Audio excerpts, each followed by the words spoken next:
I ngā mana, i ngā reo, i ngā rangatira mānau mai hoki mai ki tēnei hōtaka. Ko My Vote tērā, ko toi kai rākau iti tōku ingoa. Hey, welcome back to My Vote, a show that seeks to engage, activate and empower you so that you can use your vote in a good way, in an informed way. So koena te kaupapa o tēnei hōtaka. This week we are looking at the Galatea Murupara ward. We have 3 wahine toa standing in that ward. We have Jackie Te Amo Te Kurapa, we have Alison Silcock, and we have Hinerangi Goodman. I'm just going to pass it over to you wahine to introduce yourselves. We're going to start with you, Jackie. Kia ora. Kia ora, tēnā koutou o tira, tēnā koe e toi, e whakarite nei tēnei wahana, kia pai ai te piki ki runa, ki te whakamohio atu ko wai mātou, nā mea kai te tū mō kuha waia mō Murupara. Ina, kia ora koutou, ko Jackie Te Amo Te Kurapa, taku ingoa. Te Kurapa, aroha mai, I wrote that down wrong. Me te aha, ko whakatāne te awa ko manawaru, te mauna, ko te urewera, te hapu, ko Ngāti tāwhaki anō, te tahi waku hapu. Ko te whaia te motu te whare tīpuna, ko aroha mai rā kia hau te whare kai. Ko te urewera te hapu, ana ko tūhoi taku iwi. Kia ora. Kia ora, Jackie. Kia ora, Alison. Kia ora. I'm Alison Silcock. I live in Galatea and I am standing once again for the Galatea Murupara ward. Kia ora, Alison. Kia ora whai Hinerangi. Kia ora tuatahi kia koe e te rangatira i wai mai nei koe. Kia ahau, kia mātou, kia me te wāhanga kua whakatiwhirahia mai nei ki runga i tēnei irirangi tino whakahirahira rawa atu o tātou o roto o te mānuka tūtahi. Ko Hinerangi Goodman ahau, nō rua tāhu nei whānau mai, ahau i rua tāhu na aroha mai, kei roto au tētahi hōhi pera e tatarea taku hōrangatira. Kia haere ia, kia pokainga. Engari kei te pai ki aia. Nā iki ake nei ahau i whānau mai au i rua tāhuna.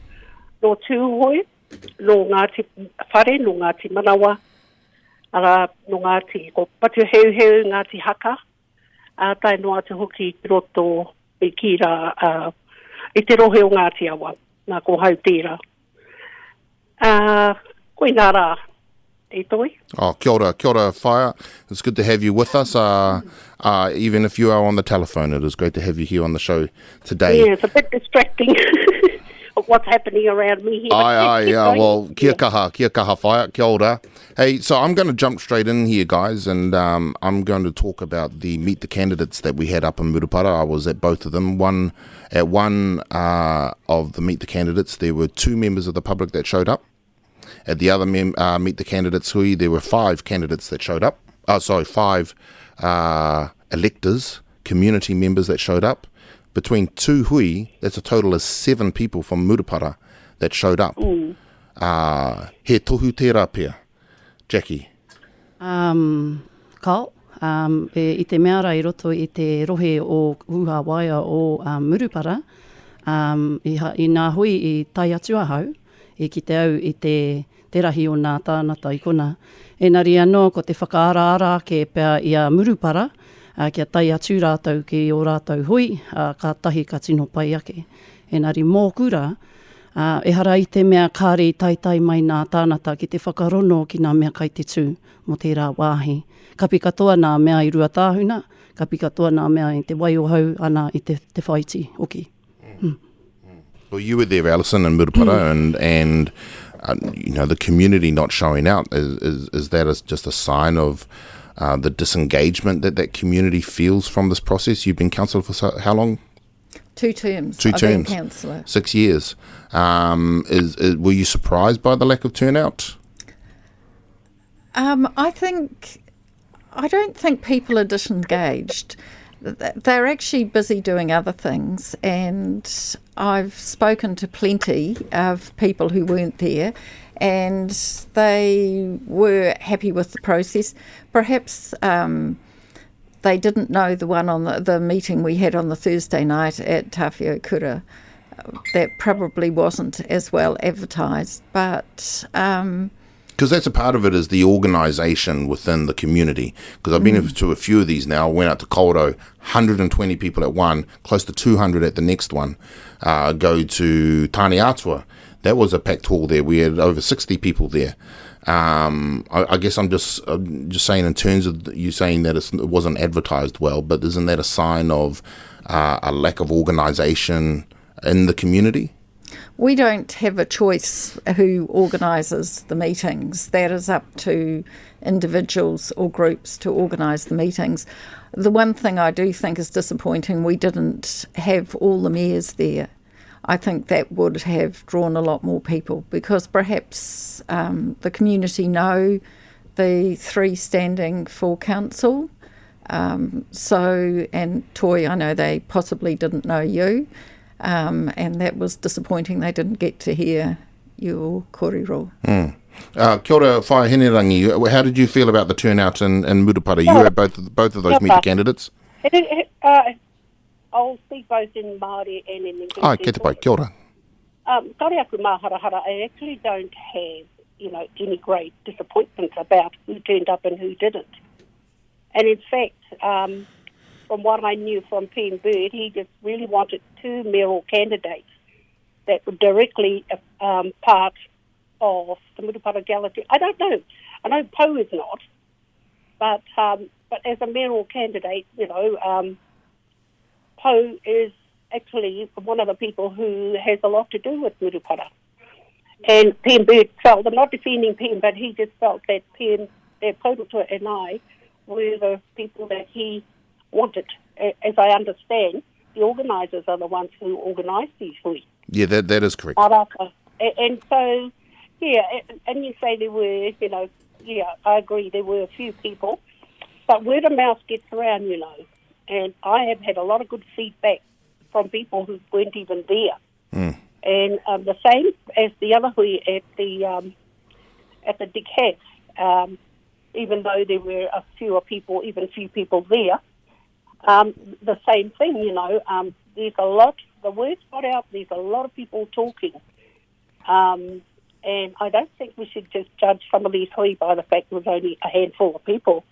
Mai mahara ko te kupua te tangata, ka haere te rā people, And some things that are said actually stick, with people when they actually, even though they don't get to meet you and come and hear you. Aye. But anyway, a bit disappointing. Maybe you are right. It's the disorganised nature of, Murupara because, let's face it, this town is going through a hard, rough time. Yeah, right now as we speak. And when you mention that, and Murupara is just one town within this ward, because it is actually quite a large geographical area, the Galatea Murupara ward, and it was once part of the Rotorua District Council. And wasn't it never came under the Rotorua District Council? No, it never did. It was the Murupara Borough Council. Then right. It went down to Whakatane. And so it lost its own boroughness, you could say. It lost its own manamotuhake. And like Whai Hinerangi is saying that it's going through a hard time. When you go up there, it does feel like a town that is forgotten about because it is so far away from Whakatane. I was talking to Judy Turner about this, and she said it's the halo effect coming from Whakatane, but it's quite difficult to feel that halo effect all the way up there in Murupara. Jackie? Yeah, that's right, boy. What do you feel about Murupara? Oh, sorry, I'm just throwing this over to Jackie. Fire. Sorry. In regards to being, I think that our ward, we definitely are a while away from Whakatane itself, and being up in Ruatahuna, which is where I was raised, we are definitely having to fight for the services that we want up there. So we're not so much out of mind now. I don't say we're out of mind because the council has been doing things up there. But I think there just needs to be, I guess, from our representatives that we put in place, just need to represent those smaller areas like Minginui, Te Whaiti, Ruatahuna, Waiōhau.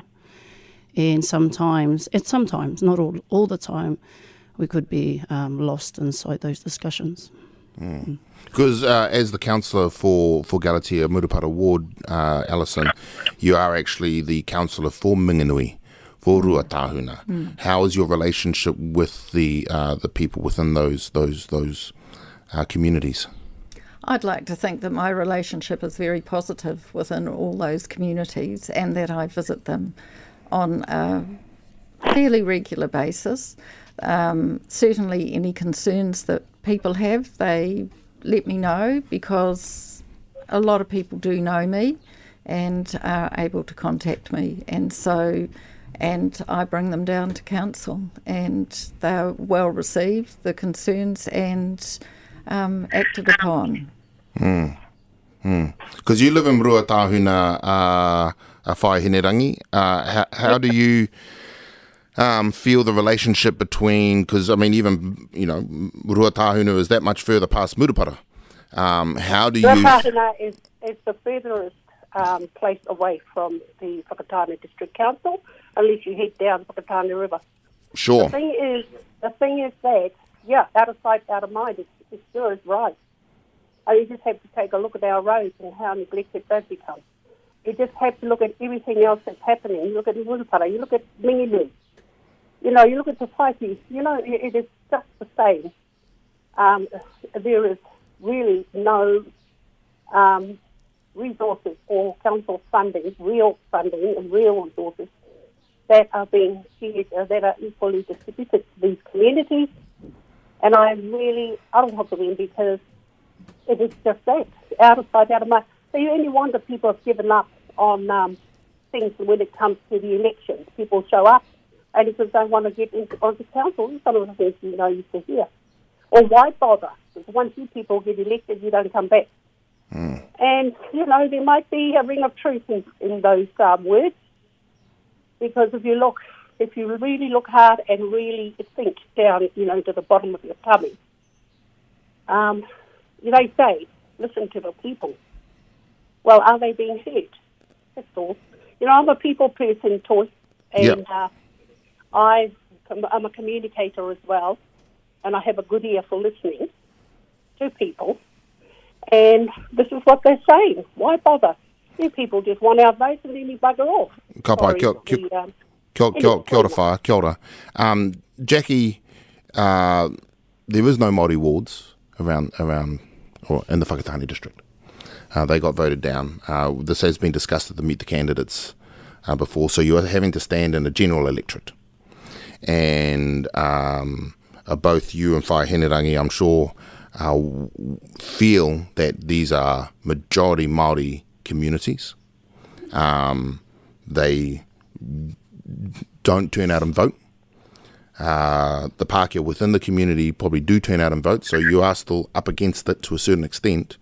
But then there are two of you that are running within this ward against Alison, and the likelihood is that you guys are going to split that vote. And Alison is going to benefit from that split. In terms of strategy, that doesn't seem like a very smart one. Well, it is a democratic system and anyone can stand. We'd like to think that before anyone does stand, that they would actually go before their people and whomever's actually supporting them. So currently as it stands, I actually come with a team of people behind me, and that team is the Manawaru Tribal, which is made up of 10 marais. Not only the Manawaru Tribal, but other support within other communities. You've got to have those discussions so that you're not splitting the votes. And it's not about self. It's actually about, one, you've got to just measure yourself up against the other person, whether or not it's better for that person to stand or maybe that person to stand in another position. So the awesome part about having these discussions is that they put up their candidates and they can see how they can support either both candidates or their best candidate. And unfortunately, I spoke with Auntie, and Auntie can say her piece, but I have been working in this on the community board. I've been on the community board for 6 years, and I was looking also at standing for councillor in this coming election. Whether or not others out there perceive that, others outside, we're not concerned about people outside the district who are encouraging people to stand. What I'm saying is that within the ward, we're saying that have those discussions with one another, and we just didn't get to have that discussion. Did you hear that, Whaia Hinerangi? Yeah, but never got to even though I'm moving around in the wards here, my husband's now just before theatre, but they're still tolerating me. Now, Jackie's right. It is a democratic right, to actually put your name forward. And yes, you talk about split votes, but tell you what, I think there are more Pākehās now going for, I'm talking about the mayoral, and also, that their votes could get split. And I'm just talking in Whaia. I'm talking about in particular the Galatea Murupara ward. Galatea ward. Yeah, okay. and in having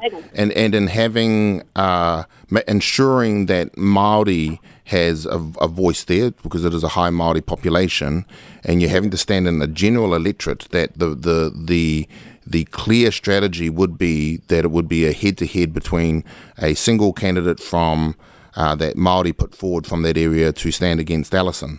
But that would actually have taken some discussion beforehand. And so in terms of strategy of making sure that there is Māori representation at the table representing Galatea Murupara, that having two Māori candidates splitting the vote is not a good strategy. Well, it may and may not be, Toy.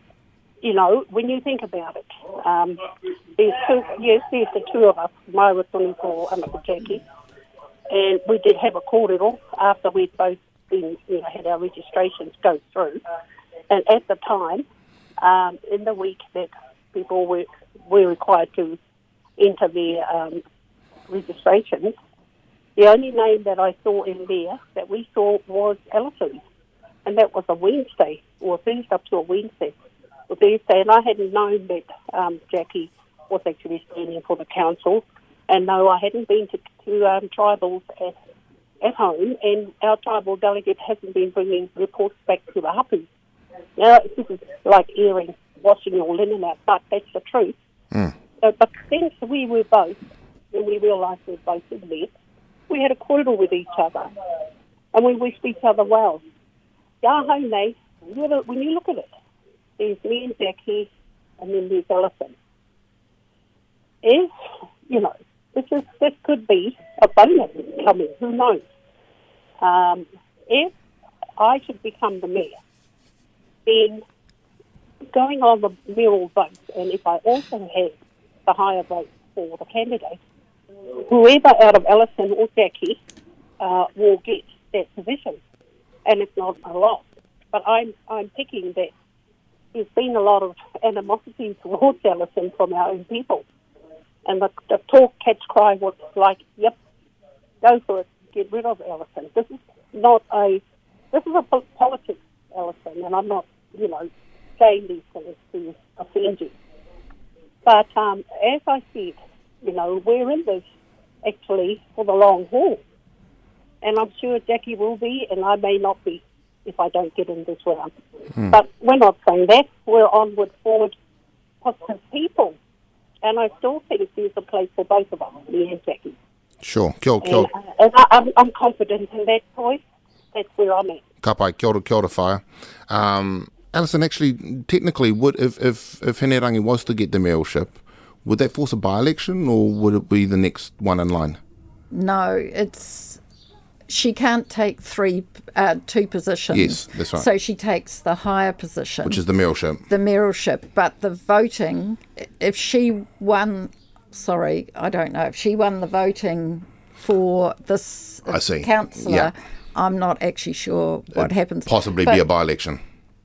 I'm not sure, but what I'm saying is, are we not splitting the votes among the women? Because we have 3 women standing, and Yeah, no, that's that's a good point. Will we 3 not, women. You know, We do have an incumbent woman, so that is good. If you're running against an incumbent man, then I might take that No. But what I'm perspective. saying is, you know, the voters are going to look, or the women voters are going to be looking. If we're taking the same thing as saying Maori, vote for Maori.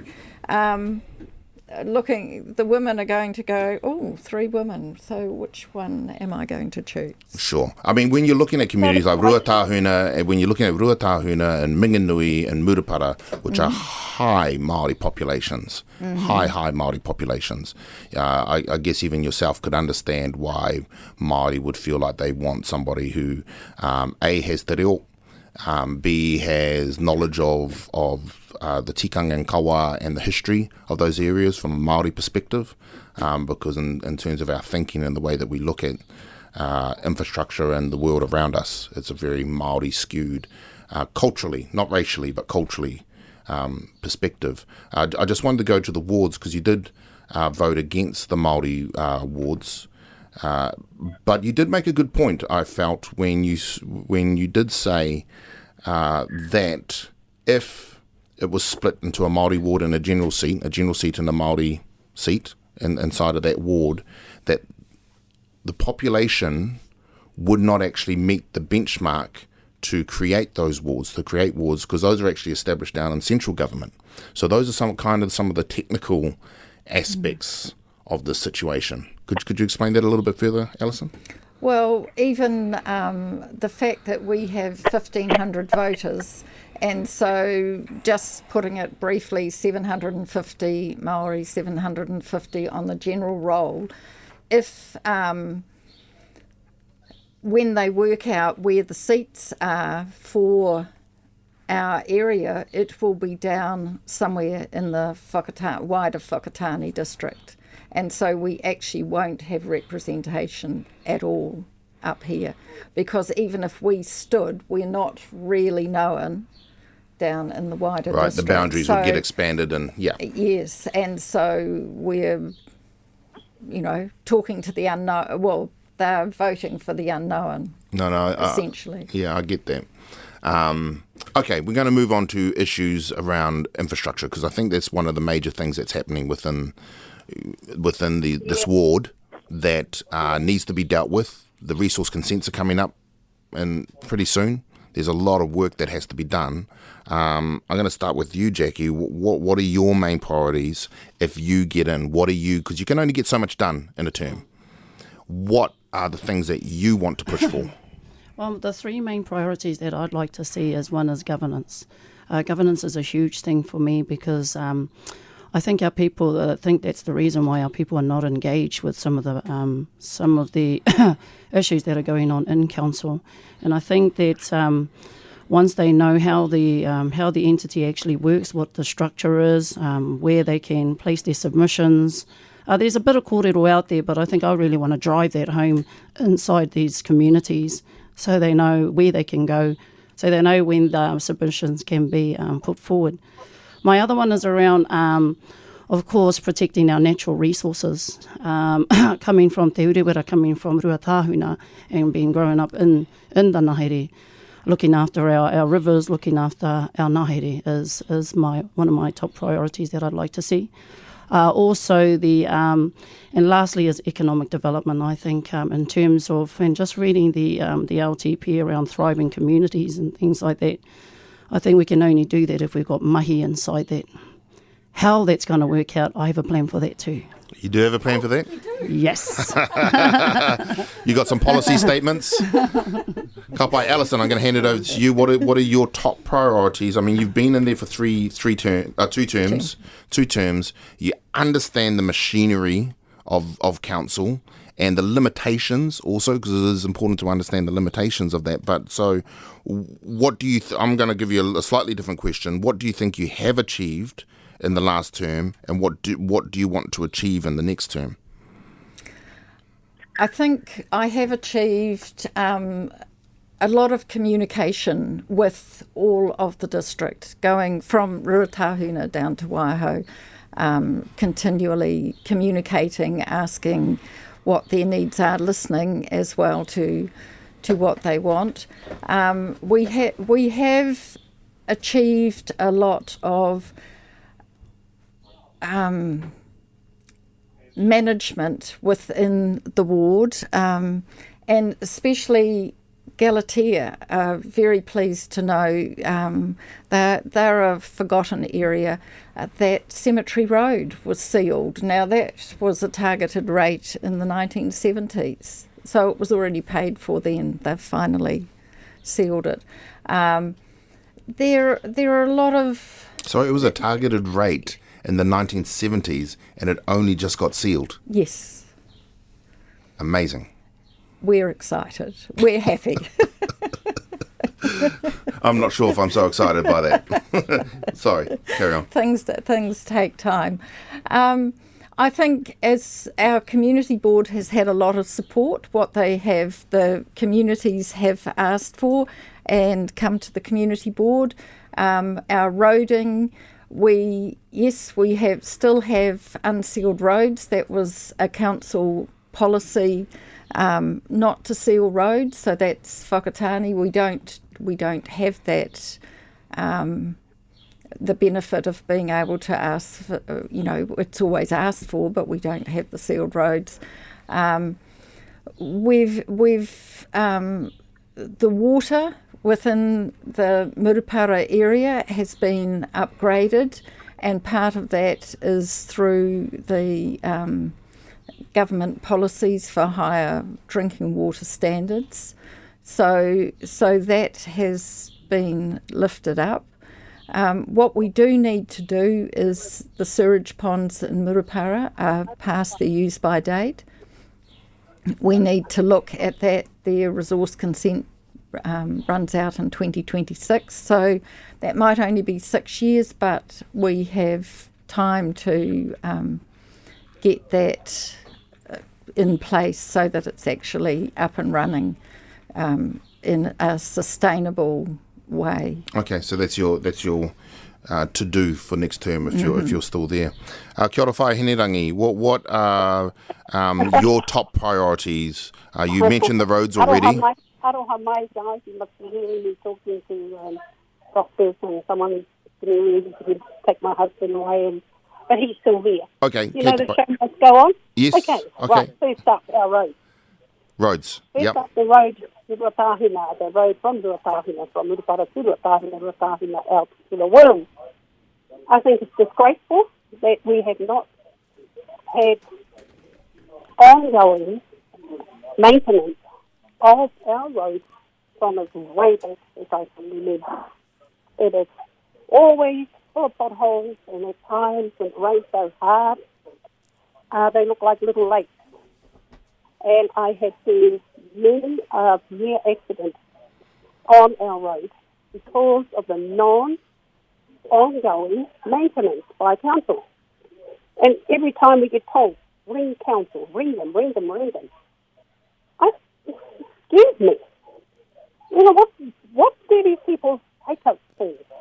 My people are not dumb, they're not stupid. All we can see is that everywhere else is getting a pension, but not Ruatahina. And the same thing I will always say until the road is of a standard, and the council is still responsible for keeping it up to standard, Alison. And I don't know why there hasn't been any further push. I mean, she was just saying about fire. She was just saying that Cemetery Road in Galatea only just got fixed, and they were from targeted rates in the 1970s. Some of and actually I was in Edgecombe yesterday, and they were bringing up about up around Braemar Road and around there, that there's terrible roads up around there. This seems to be a district-wide. Don't live on mountain roads like we do. You don't fall off the cliff and, to your unknown whatever. To me, I don't care. There's no excuses. Why is everyone else getting it and we're not? And Murupara are paying bigger rates than Ohope and Whakatane. Do you think, Fire, that if you get to the table, say even as mayor, that you will be able to get that budget out of the council, and because you will be sitting at a table with councillors from. We actually took part in the Chamber of Commerce. Yeah. debate this morning. Well, I didn't, but I sent my paper in because, once again, I'm here bringing my husband in to have surgical treatment. But for me, I'm very well aware, as I say, I've been around a long time. Yes. I've been to many council meetings. I know exactly how they tick. So if you don't have the numbers at the table, the reality is you can't get the money out. Yeah, well, yep. Well, if you want to go on about that one, then let's go on about that one. But all I'm saying is, if we do have the numbers, and the way that we're running our campaign right now is to, one way or the other, make sure we do get in, or some of us will. We're not talking about, that's the problem. When you put your hand up, you're on your own, you get picked off. So why do you think our strategy in this campaign is totally different, Toy? Yep. I'm one of 6 people who are vying for all wards, and this is the first time this strategy has been tried, or has been trialled. And if it's right that we get in, or more than one get in, now isn't that a signal to the rest of the country and all the other councils that, hey, Māori, if you want to really pick up, this is how you do it.